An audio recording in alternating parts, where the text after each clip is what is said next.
Okay, so back in the day when, just a little while ago, when Justice Barrett was being pushed in by Senator McConnell, I mean, he moved really quickly. I'm sure everyone would recall that pays attention to this. Um, they basically pushed her into right after Ruth Bader Ginsburg passed away. Wasn't very long after that, and it didn't matter to McConnell that the elections was right around the corner. He didn't care about any of that. And if you also recall, McConnell had blocked, or the Republicans had blocked Merrick Garland when Obama was in office, saying that, oh, it's too close to the elections. We should just wait for a little bit till after the elections to see who the president is and all that, yada yada. We know it was a bunch of hogwash because look what happened with Barrett. And they were this is 50, 60 years in the making, guys. If anyone understands that the McConnell simply was following a blueprint for 50 years in the making. So they've been planning this for a long time, trying to get a majority in the Supreme Court so they can get certain things done on the right, and things like abortion and all that, and that's one of the key landmark cases that they wanted to overrule. So anyhow, going back to Barrett, Justice Barrett, when she was being nominated and pushed in there, I said, look,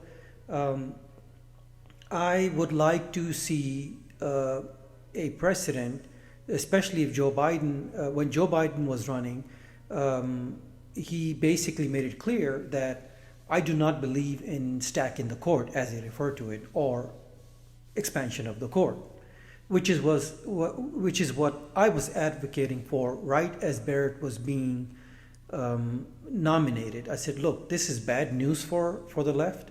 It's going to be very difficult for the left if she is nominated and pushed in there in such a hurry, because obviously they knew that was their chance. But I knew it was bad news. I knew that because why was it bad news? Because look at what's happening.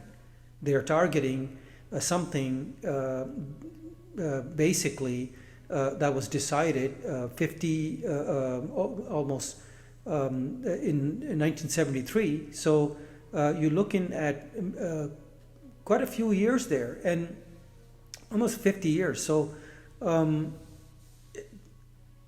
I said it then, and I say it now. We need to push our representatives to call our Congress members to see if we can get them to put pressure on Biden to expand the court and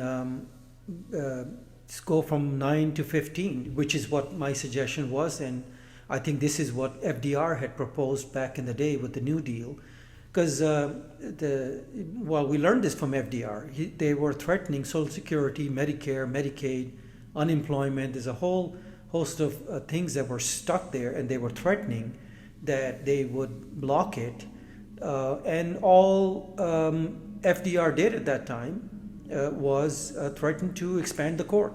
He didn't even have to do it. He basically threatened to expand the court, and they backed out. So in this case, if you want, now the ruling is, it's not overruled yet. Roe is not overruled yet. So here's my suggestion. If everyone starts putting pressure on Biden, President Biden, to at least talk, open his mouth and talk about expansion of the court, a possibility to expand the court, or a possibility to end lifetime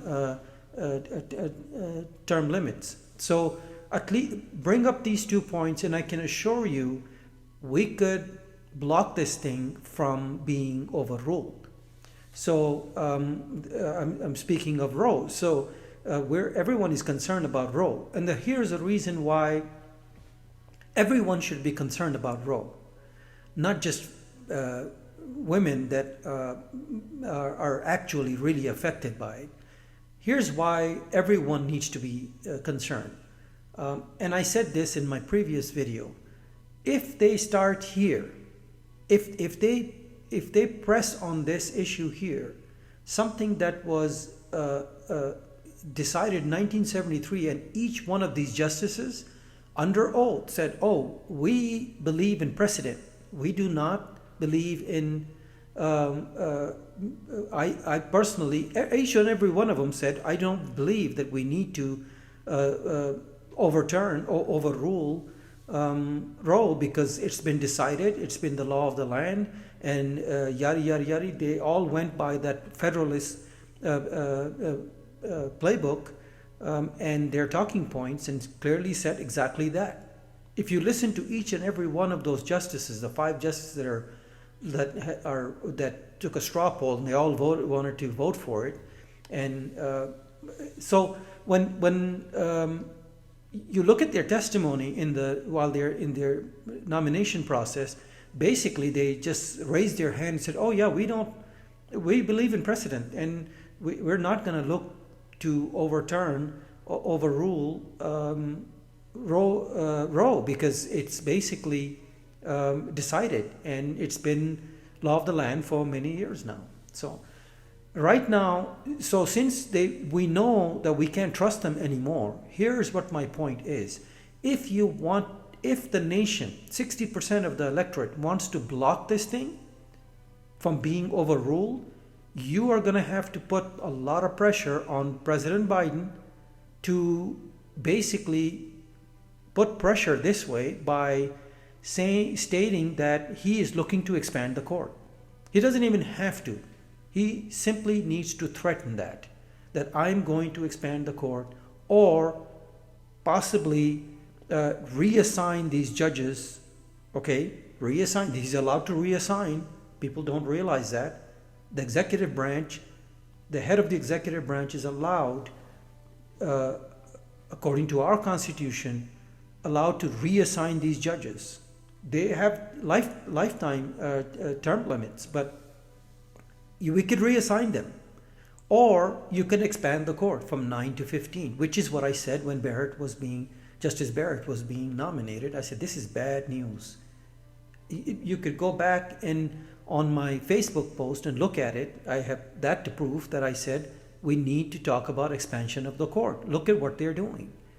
Look at what the right is doing, because and if you think that they won't challenge landmark legislation, landmark cases like Roe, you are dead wrong. And here we are, fast forward, not even a year and a half, and you see them challenging, you see them looking to overrule